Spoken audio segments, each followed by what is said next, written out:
दोस्तों स्वागत करते हैं आपका एक बार फिर से अपने YouTube channel join tech one में।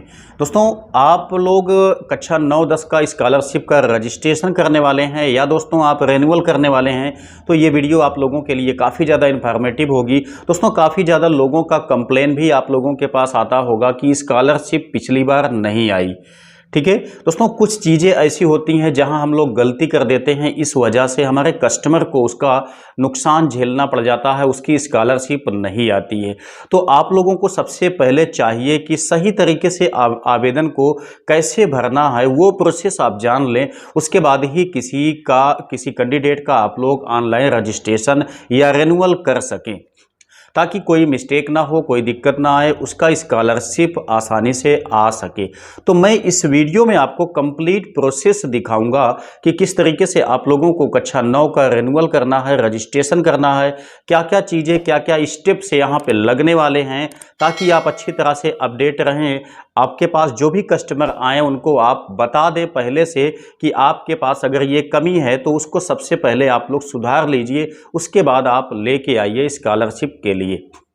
ठीक है, तो ये वीडियो आपके लिए काफ़ी ज़्यादा इन्फॉर्मेटिव होगी। दोस्तों अगर वीडियो पसंद आएगा तो लाइक कीजिएगा, साथ साथ दोस्तों अगर चैनल पे आप नए हैं तो सब्सक्राइब करके बेल आइकन को दबा लीजिए, ताकि सभी तरह की आपको जानकारियाँ यहाँ पे सबसे पहले मिले।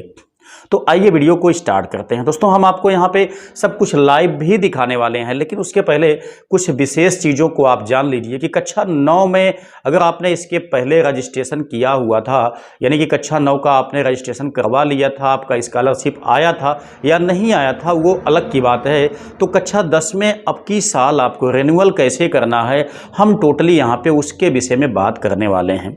ठीक है, हम दोस्तों यहाँ पे 11-12 के विषय में या BA BSc के विषय में अभी बिल्कुल भी बात नहीं करेंगे। हम छोटा लेवल यानी प्री मैट्रिक जो कि इस समय ऑनलाइन किया जा रहा है, उसी से रिलेटेड यहाँ पे टोटल स्टेप आपको बताएंगे, कहाँ कहाँ पे सावधानियाँ आपको बरतनी चाहिए, कौन कौन से स्टेप आपके लिए ज़्यादा मैंडेटरी हैं आपके कैंडिडेट के लिए, वो सब चीज़ें हम आपको यहाँ पे क्लियरफाई करने वाले हैं।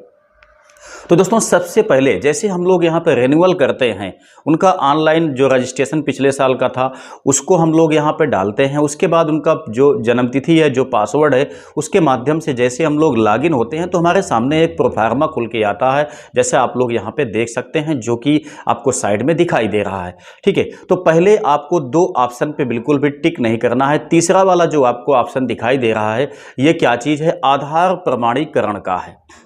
ठीक है, तो दोस्तों इस पे हमको चलना है, आधार प्रमाणीकरण पे। तो यही आपको सबसे पहले ध्यान देना है। सबसे पहले आपके जो रजिस्ट्रेशन है इसमें क्या होगा, आपका आधार ऑथेंटिकेशन किया जाएगा। वो 2 तरीकों से किया जाएगा। पहला है दोस्तों कि आपका जो जन्मतिथि है, आपका जो नाम है, एक एक स्पेलिंग जैसा आपने पिछले साल रजिस्ट्रेशन फॉर्म में फिल किया हुआ था, बिल्कुल उसी के तरीके से होना चाहिए, तभी आपका यहाँ पे आधार ऑथेंटिकेशन हो पाएगा। मतलब आधार नंबर आपको अब डालना है जैसा आप लोग 11-12 या BA BSc के लिए करते थे।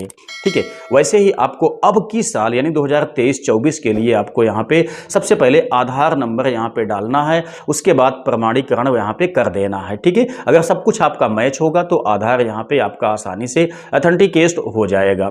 उसके बाद दोस्तों इसी में सेकंड वाला ऑप्शन आपका ओपन होता है, किसके लिए, OTP के लिए। ठीक है, चूंकि हम लोग जानते हैं कि पिछले सत्र में जो भी बीत चुके हैं उनमें यहाँ पे दोस्तों आधार ऑथेंटिकेशन नहीं किया जाता था, ना तो यहाँ पे मोबाइल OTP का प्रमाणीकरण यहाँ पे किया जाता था।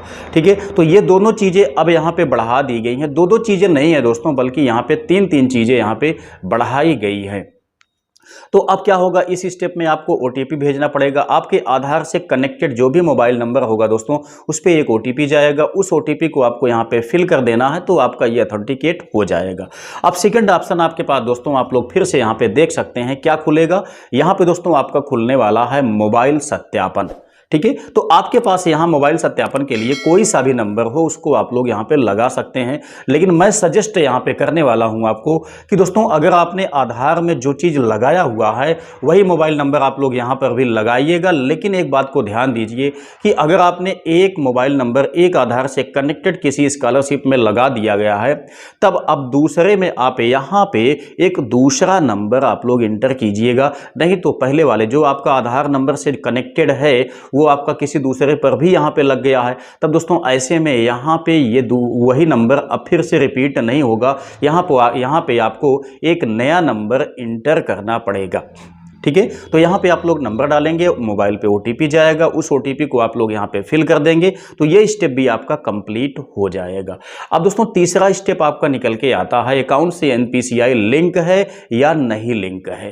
ठीक है, तो इस स्टेप में आपको ध्यान देना है कि खाते से आपका एनपीसीआई लिंक होना बहुत आवश्यक है। तो दोस्तों कुछ कैंडिडेट आपके पास ऐसे भी आए होंगे अभी तक या आएंगे जिनके पास अभी अकाउंट नहीं खुला हुआ है, तो उनको आप लोग ये सलाह अवश्य दे दीजिएगा कि अगर आप नया खाता खुलवाते हैं, चाहे जहाँ पे खुलवाते हैं, चाहे मिनी बैंक में खुलवाते हैं, चाहे आप लोग किसी शाखा में खुलवाते हैं, ठीक है, मतलब मेन ब्रांच में खुलवाते हैं, तो ऐसे में आप लोग वहाँ पे एक बात कर लीजिएगा कि जो भी वो खाता खोलेंगे आपके आधार इनेबल पेमेंट मोड सिस्टम से, उसको दोस्तों वो लोग एनपीसीआई से लिंक कर दें। नहीं तो यहाँ पे क्या होगा, यहाँ पे सबसे पहले दोस्तों अब यहाँ पे आधार जो एनपीसीआई एथेंटिकेशन है उसी को यहाँ पे चेक किया जाएगा। अगर आपका एनपीसीआई से अकाउंट लिंक नहीं है तब दोस्तों अब यहाँ से आप आगे नहीं बढ़ पाएंगे।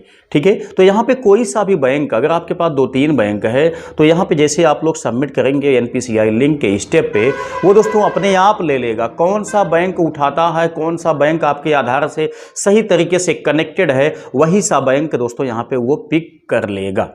ठीक है, यहाँ पे आपको अब की बार कोई अकाउंट नंबर फिल करने की आवश्यकता बिल्कुल भी नहीं पड़ेगी। ठीक है, तो इतना स्टेप हो जाने के बाद दोस्तों अगला स्टेप आपके सामने खुल के आता है किस चीज़ का, एप्लीकेशन एडिट करने का, जहाँ पे कि आपको अपना पिछले ईयर का जो भी मार्कशीट है उसमें जो भी आपने प्राप्तांक किया, मतलब प्राप्तांक आपका है, जो भी पूर्णांक है, वो सारी डिटेल्स अब यहाँ पे सबमिट की जाएगी। ठीक है, उसके बाद दोस्तों लास्ट स्टेप आपका जो बनेगा वो फाइनल सबमिट का बनेगा। तो इतना स्टेप आपका रिन्यूअल में अब दोस्तों होने वाला है, इतना चीज़ आप लोग ध्यान रखिएगा, नहीं तो आपका आवेदन जो है वो काफ़ी हद तक गड़बड़ हो जाएगा, आपके कैंडिडेट का स्कॉलरशिप नहीं आएगा, उसके जिम्मेदार दोस्तों आप स्वयं होंगे। तो उम्मीद करते हैं कि ये जानकारी आप लोगों के लिए काफ़ी ज़्यादा इन्फॉर्मेटिव रही होगी। दोस्तों अगर कुछ भी आपको इसका कंप्लीट रजिस्ट्रेशन प्रोसेस आप लोगों को चाहिए भी तो आप लोग कमेंट कर दीजिए, मैं आप लोगों को लाइव यहाँ पे एप्लीकेशन फॉर्म जो है वो फिल करके भी दिखा दूंगा। तो चलिए मिलते हैं किसी नेक्स्ट वीडियो में, तब तक के लिए जय हिंद।